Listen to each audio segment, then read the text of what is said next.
So you want to know how to find the scale of a key? Well, here's how. Let's start with major scales.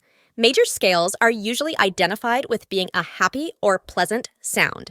Using the formula 2-2-1-2-2-2-1, we can discover the major scale of any key. We will use C major for this example. C major is the easiest because it's all of the white keys. Let's count them out. The root note is C. Count up 2 for D. Count up 2 for E. Count up 1 for F. Count up 2 for G. Count up 2 for A. Count up 2 for B. And up 1 for the next octave. 2-2-1-2-2-2-1. Let's use this formula to find my personal favorite key, E flat, or D sharp. The root note is E flat. Count up 2 for F. Up 2 for G.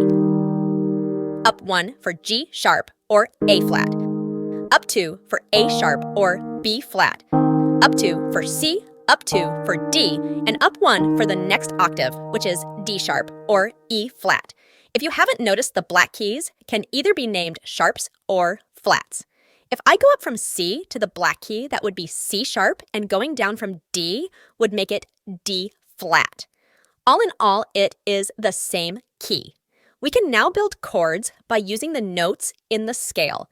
Chords are made up by using 3 notes or more at the same time.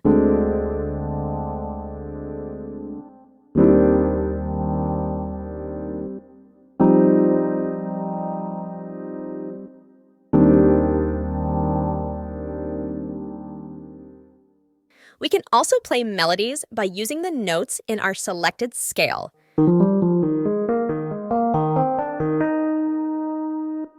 Practice makes perfect. We will explore the world of the minor key in the next video. Please like and subscribe. See you there!